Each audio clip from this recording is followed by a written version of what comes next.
नमस्कार प्रेक्षकांनो, आजच्या एपिसोडमध्ये इथे आता अबोली सानिकाला म्हणत असते की सानिका, तुला जे पण प्रश्न विचारले जातील ना, शांतपणे त्या सगळ्या प्रश्नांची उत्तरं द्यायची.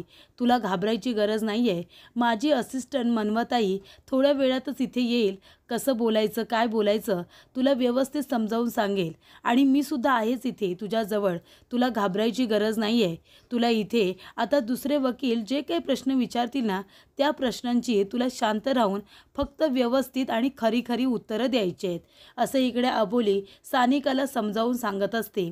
तेव्हा अंकुश तिथे येतो. अंकुश आल्यानंतर तो म्हणत असतो, काय गं अबोली, काय झालं, कसला विचार करतेस? कारण अबोलीला टेन्शन आलेलं असतं. इतका उशीर झालेला असतो तरीसुद्धा तिथे मनवा आलेली नसते. ती घड्याळामध्ये बघत असते. खूप उशीर झालेला असतो आणि मनवाची आता ती वाट बघत असते. अंकुश तिला जेव्हा विचारतो, काय गं अबोली, कसला विचार करतेस? तेव्हा अबोली म्हणत असते की सर बघा ना, इतका उशीर झालाय, अजूनपर्यंत मनवा इथे आलेली नाही आहे. तेव्हा अंकुश म्हणत असतो, अगं तिला काहीतरी काम असेल म्हणून उशीर झाला असेल. तेव्हा इकडे आता अबोली म्हणत असते, सर तरीसुद्धा ती माझ्याबरोबरच घरातून निघत असते आणि जर माझ्या आधी आली तर इथेच येऊन बसलेली असते. मग आजच तिला एवढा उशीर का झाला आहे? सर मला खरंच खूप काळजी वाटते मनवाची. ती ठीक तर असेल ना? तेव्हा अंकुश म्हणतो, हे बघ अबोली, तू अजिबात काळजी करू नकोस. मनवा ठीक असेल, ती येईल इथे. तुला आता सगळ्यात जास्त कॉन्सन्ट्रेट ह्या केसवरती करायचं आहे, कारण ही केस किती कॉम्प्लिकेटेड आहे हे तुलासुद्धा माहिती आहे. तेव्हा तू केसवरती फोकस ठेव.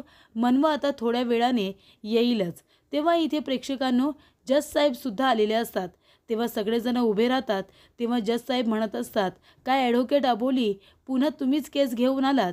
तेव्हा इथे जज साहेब म्हणत असतात की तुमच्या केसेस ह्या खूपच जास्त वेगळ्या आणि खूप जास्त कॉम्प्लिकेटेड असतात. तेव्हा इथे अबोलीसुद्धा गप्पच बसते, कारण का अबोलीच्या केसेस सगळ्या कॉम्प्लिकेटेडच असतात. म्हणजे त्यांची सुरुवात कुठून होते आणि शेवट कसा होतो याच्यामध्ये जमीन आसमानाचा फरक असतो. त्यामुळे इथे आता जज साहेबांनासुद्धा अबोलीच्या केसेस किती कॉम्प्लिकेटेड असतात हे माहिती झालेलं असतं.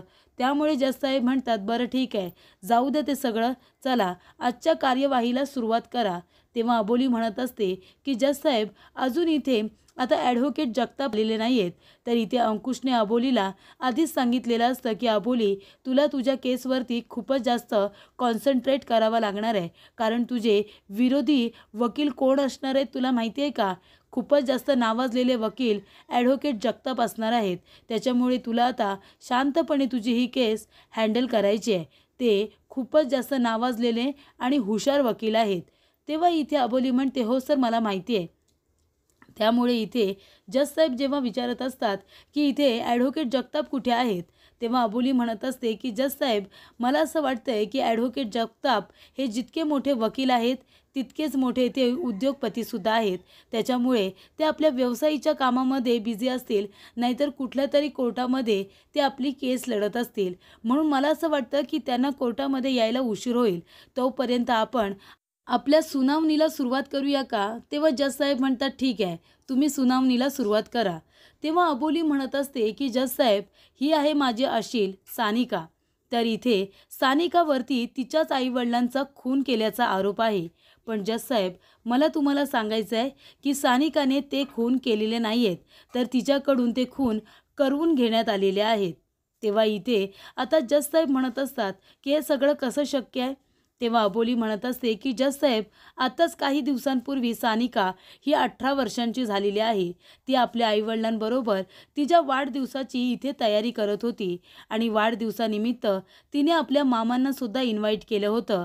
पण ज्या वेळेला तिचे मामा घरी आले आणि दरवाजा उघडला, तेव्हा सानिकाचे आईवडील रक्ताच्या थारोळ्यात पडले होते आणि सानिकाच्या हातामध्ये चाकू होता आणि ती त्या धारदार चाकूने स्वतःवरती सुद्धा हल्ला करत होती. ती स्वतःचा गळासुद्धा कापून टाकणार तेवढ्यातच तिचे मामा तिथे आले आणि त्यांनी सानिकाला वाचवलं.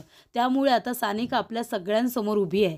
तेव्हा इथे अबोली म्हणत असते की जज साहेब, हे खून सानिकाने केलेत की तिच्याकडून करवून घेण्यात आलेत याचा शोध आपण घेतला पाहिजे. तेव्हा अबोली म्हणत असते की ज्या वेळेला इथे सानिका हॉस्पिटलमध्ये होती, तिच्यावरती उपचार सुरू असताना देखील तिने तिच्या मामांवरती 2 वेळा अटॅक करण्याचा प्रयत्न केला आहे. तर आम्हाला कळत नव्हतं की सानिका हे सगळं का करते. तेव्हा इथे प्रेक्षकांनो आता अबोली म्हणत असते की जज साहेब, त्यावेळेला आम्हाला कळलं की तिच्या मामांचे असिस्टंट हे सानिकाला कंट्रोल करत होते आणि ते सानिकाकडून हे सगळे खून करून घेत होते. तेव्हा इथे अबोली म्हणते की जज साहेब, आत्तापर्यंत आपल्या शहरामध्ये जेवढे खून घडत आहेत ना, जेवढे खून झालेले आहेत, त्याच्यामध्ये तुम्ही कॉमन गोष्ट बघाल तर सारखीच आहे. ती म्हणते सगळ्यांचे खून हे गळा चिरूनच झालेले आहेत, नाहीतर विशिष्ट पद्धतीने गळ्यावरती इथे चाकूने धारदार वार करण्यात आलेले आहेत. त्याच्यामुळे मला असं वाटतं हे खून एकच कुणीतरी व्यक्ती एकमेकांकडून करवून घेतोय. तेव्हा इथे अबोली म्हणत असते आणि अजून एक कॉमन गोष्ट म्हणजे ज्या ठिकाणी हे खून घडलेले आहे त्या ठिकाणी एका मोठ्या व्यक्तीचा मृतदेह सापडलाय आणि त्याच्या बाजूला एका लहान मुलीचा सुद्धा मृतदेह सापडलेला आहे. आणि इथे त्या आता चाकूवरती लहान मुलीचेच फिंगरप्रिंट सापडत आहेत. याचा अर्थ ती मुलगी आधी मोठ्या व्यक्तीचा खून करते आणि नंतरला ती स्वतःला संपून घेते.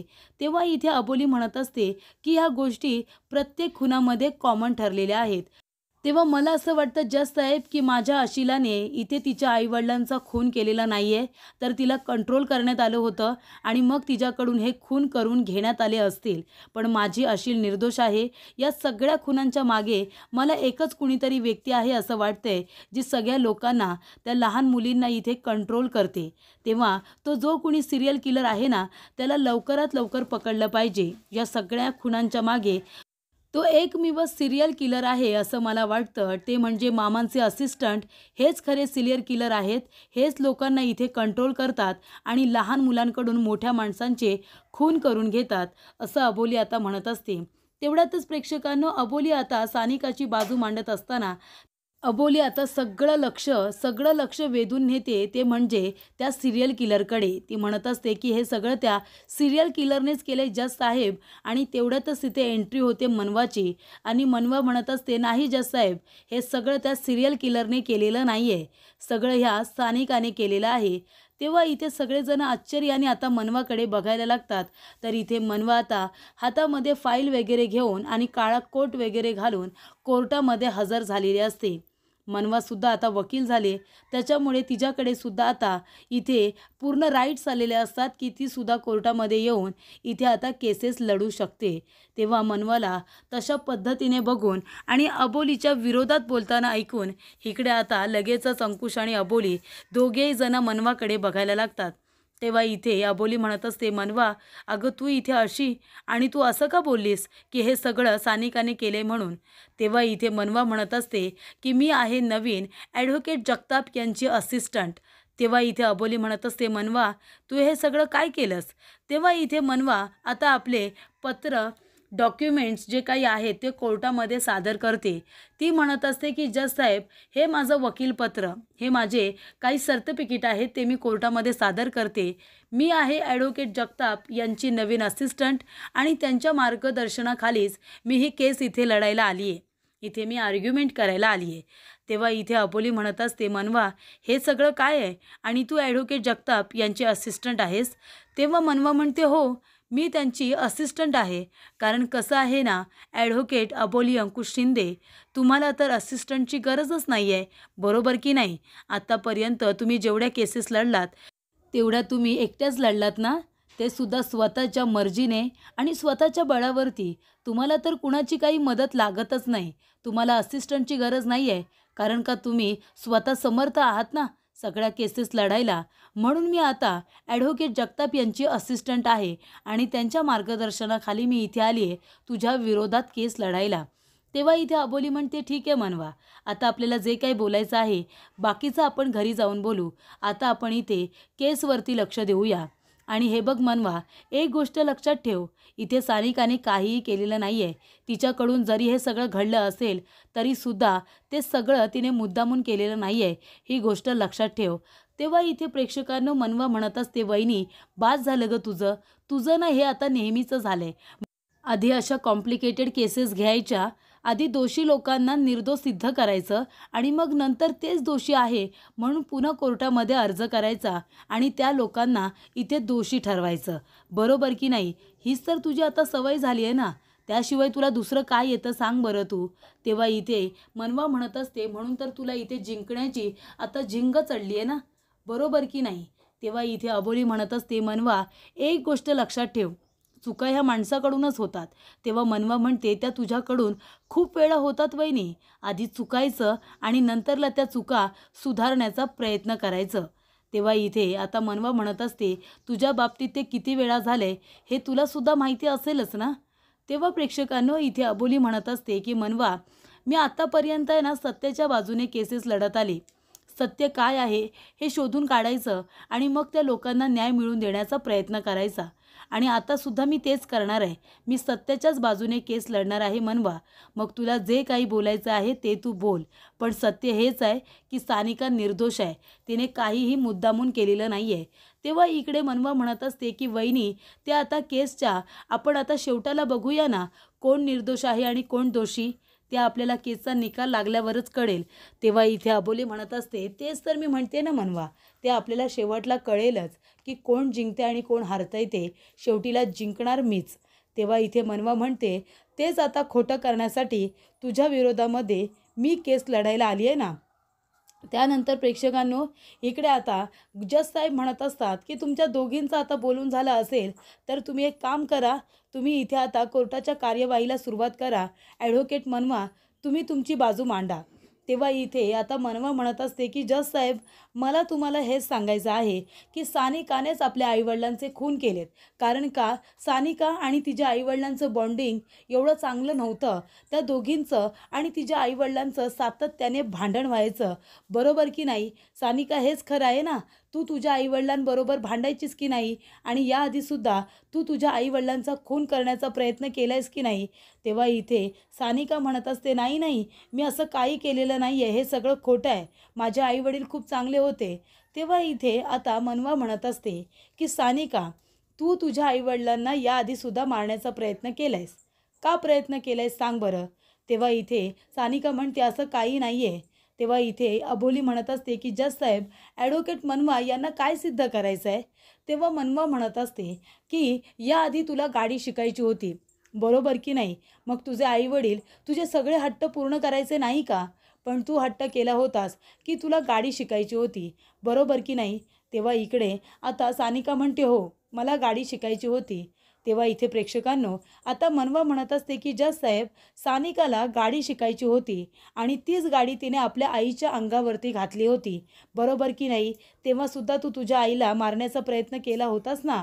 पण तुझ्याबरोबर जे तुला शिकवणारे सर होते त्यांनी आपल्या अनुभवाचा वापर करून इथे गाडी एका वेगळ्या दिशेला वळवली आणि तुझ्या आईला वाचवलं होतं.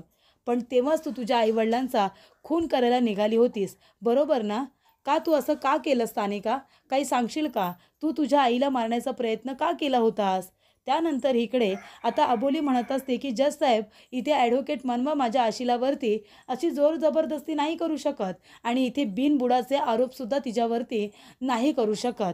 तेव्हा इथे मनवा म्हणत असते, नाही, हे बिनबुडाचे आरोप नाही आहेत, हे आम्हाला सगळं माहिती आहे. आम्हाला कळलं आहे की तू गाडी शिकत असताना तू तुझ्या आईला मारण्याचा प्रयत्न केला होतास, बरोबर ना. का केलंस तू असं सांग ना. तुझ्या आई तुझ्याबरोबर भांडायची का की तुला तुझ्या मित्राबरोबर बोलू द्यायची नाही. सांग ना, तू हे सगळं का केलं होतंस. तुला तुझ्या मित्राबरोबर तुझी आई बोलू देत नव्हती म्हणूनच ना. आणि तेव्हा तुला 18 वर्ष कंप्लीट नव्हतं. तेव्हा तुझ्या आईची इच्छा होती की तू आधी गाडी शिकू नयेस, बरोबर ना. तू सज्ञान झाल्यानंतरच तू इथे गाडी शिकावी अशी तुझ्या आईची इच्छा होती. पण तुला ते मान्य नव्हतं म्हणून तू तुझ्या आईला मारायला निघाली होतीस, बरोबर ना. तेव्हा अबोली म्हणत असते की ऑब्जेक्शन जज साहेब, ऑब्जेक्शन. अबोलीने आता मनवाच्या बोलण्यावरती ऑब्जेक्शन घेतलेलं असतं. अबोली म्हणत असते की जज साहेब, मनवा माझ्या इथे आशिलावरती कुठला राग काढते मला कळत नाही आहे. म्हणजे ते काय बोलत आहे त्यांचं त्यांना तरी कळतं आहे का. तर इकडे आता अबोली म्हणत असते की ॲडव्होकेट मनवा, तुम्ही कधीतरी इथे गाडी शिकण्याचा प्रयत्न केला आहे का. तेव्हा इथे मनवा म्हणते, आता त्याचा या सगळ्याशी काय संबंध. तेव्हा इथे जज साहेब म्हणत असतात की ॲडव्होकेट अबोली, तुम्ही आता हा सगळा विषय इथे का बोलताय. तेव्हा इथे आता अबोली म्हणत असते की जज साहेब, त्याची गरज आहे आता, म्हणूनच बोलते, हा कोर्टातला विषय आहे. तेव्हा इथे मनवा म्हणते, हो मी एकदा गाडी शिकण्याचा प्रयत्न केला होता. तेव्हा अबोली म्हणते, मग तुम्हाला आता गाडी चालवता येत असेल ना. तेव्हा मनवा म्हणते नाही, मला नाही जमलं गाडी चालवता, म्हणून मला नाही येत. तेव्हा इथे अबोली म्हणत असते का तुम्हाला का गाडी चालवता आली नाही? तुम्ही ते गाडीचं शिक्षण पूर्ण करून घेतलं नाही का? नाही, बरोबर असेल ना, तुमच्याकडे पैसे वगैरे भरायला नसतील म्हणून तुम्ही गाडी शिकणं कंटिन्यू केलं नाही, बरोबर ना? तेव्हा मनवा म्हणते अजिबात नाही, मी सगळे पैसे भरले होते, पण एकाच वेळी मला सगळ्या गोष्टी कळत नव्हत्या. क्लच कुठे आहे, ब्रेक कुठे आहे, हँडल कुठे आहे, मला काही कळत नव्हतं, म्हणून मी गाडी शिकले नव्हते. तेव्हा इकडे अबोली म्हणत असते तेच तर मला बोलायचं आहे ना जजसाहेब, मला हेच तर बोलायचं आहे की इथे सानिकालासुद्धा गाडी शिकून थोडेच दिवस झाले होते आणि त्यानंतर ती आपला हात साफ झाला आहे का ते बघत होती आणि ती गाडी चालवत असताना तिच्या आईने रस्ता क्रॉस केला. इथे तिला कळलं नाही की क्लच कुठला दाबू, ब्रेक कुठला दाबू, तिला काही कळलं नाही आणि तेव्हाच तिला जे शिकवणारे सर होते त्यांनी योग्य वेळेला ब्रेक दाबून इथे सानिकाच्या आईला वाचवलं. पण म्हणून सानिकाने तिच्या आईला मारण्याचा तो प्रयत्न केला नव्हता, ते चुकून घडलं होतं. आणि हे सगळं मला ज्यांनी सांगितलं आहे ते म्हणजे सानिकाला जे शिक्षक गाडी चालवायला शिकवत होते ना, त्यांनीच मला ही गोष्ट सांगितली की सानिका तेव्हा पॅनिक झाली होती, सानिकाने काहीही मुद्दामून केलेलं नाही आहे. तेव्हा इथे जजसाहेब आता लगेचच अबोलीच्या बोलण्याला ॲग्री करतात आणि म्हणतात की ॲडव्होकेट मनवा, जे इथे कोर्टामध्ये तुम्ही बोलाल ना, जरा विचार करून बोलत जा. आणि इथे तुम्ही बोलताय की सानिकाचं आपल्या आईवडिलांबरोबर नातं कसं होतं, तर प्रत्येक मुलीचं नातं हे आपल्या आईवडिलांबरोबर वेगळंच असतं, त्याच्यामध्ये नाव ठेवण्यासारखं काही नाही आहे. त्यानंतर प्रेक्षकांनो इथे आता मनवा म्हणत असते की मला माहिती आहे सानिकाचा आपल्या आईवडिलांवरती आधीपासूनच राग होता, कारण सानिकाला आपल्या मित्राबरोबर बोलायचं असायचं आणि तिची आई तिला बोलू देत नसायची, बरोबर ना? बरोबर ना? तेव्हा इकडे सानिका म्हणते नाही नाही, असं काही नव्हतं, माझे आईवडील खूपच जास्त सपोर्टिव्ह होते, त्यांना काहीही प्रॉब्लेम नव्हता. तेव्हा इथे अबोली म्हणत असते की जजसाहेब ॲडव्होकेट मनवा यांना थांबवा, ते माझ्या अशिलावरती बिनबुडाचे आरोप करतायत आणि ज्या विषयाची इथे काही गरजच नाही आहे ते विषय इथे उकरून काढतायत. तेव्हा मनवा म्हणत असते अच्छा, म्हणजे तुला काय म्हणायचं आहे मग ॲडव्होकेट अबोली, तुम्हाला काय म्हणायचं आहे? इथे आता सानिकाने आपल्या आईवडिलांचा खून केलेला नाही आहे, म्हणजे आता जे काही सगळे हत्यार वगैरे सापडलं, जो चाकू सापडला त्याच्यावरती सानिकाच्या हाताचे ठसे आहेत, बरोबर ना? ती तिथे होती उभी, तिच्याशिवाय दुसरं तिथे कुणीही नव्हतं, तिच्या आईवडिलांची डेथ बॉडी तिथेच पडली होती रक्ताच्या थारोळ्यामध्ये, मग तरीसुद्धा तुम्हाला म्हणायचं आहे की सानिकाने ते खून केलेले नाही आहेत. तेव्हा इथे मनवा म्हणत असते मग तुम्हाला काय म्हणायचं आहे, कुणी खून केले असतील, कुणीतरी दुसराच माणूस तिथे आला असेल का, बरोबर की नाही, आणि खून करून गेला असेल. नाहीतर मला असं वाटतंय की तुम्ही आता इथे दुसरा कुठल्या तरी माणसाला घेऊन येणार आहात, म्हणजे आता मागच्या वेळेला वाघ होता तर ह्या वेळेला अस्वल असेल का? अस्वल येऊन इथे सानिकाच्या आईवडिलांचा खून करून गेला असेल का? मला तर अस्वलच वाटतंय. नाहीतर मला असं वाटतंय की कुठला तरी माणूस परग्रहावरून आला असेल, बरोबर ना? असंच म्हणणार आहात ना तुम्ही आता? तेव्हा इथे सगळे लोक आता हसायला लागतात. तेव्हा इथे आता अंकुशलासुद्धा मनवाचं हे बोलणं आवडत नाही.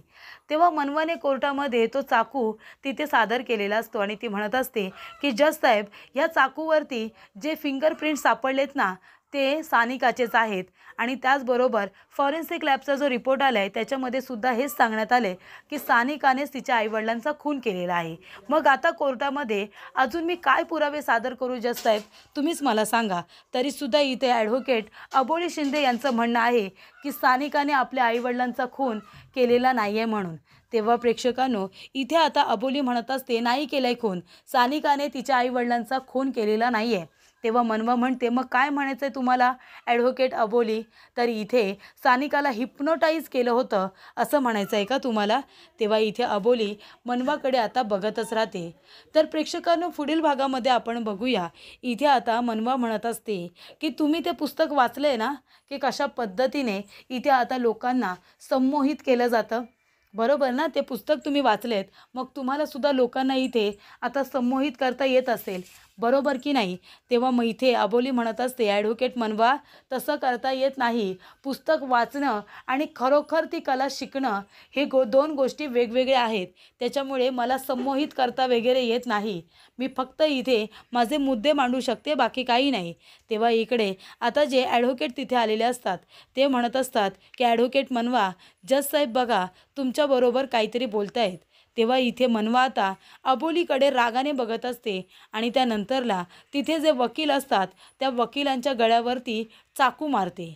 तेव्हा आता त्या वकिलांच्या गळ्यावरती चाकू मारल्यानंतर इथे जज साहेब आणि अबोली सगळ्यांचे डोळे आता मोठे होतात की मनवाने हे काय केलं. मनवाने एका वकिलाचा कोर्टामध्येच खून केला. तेव्हा इथे अबोलीला आता खूप मोठा धक्का बसतो आणि ती तिच्याकडे आश्चर्यानेच बघत बसलेली असते.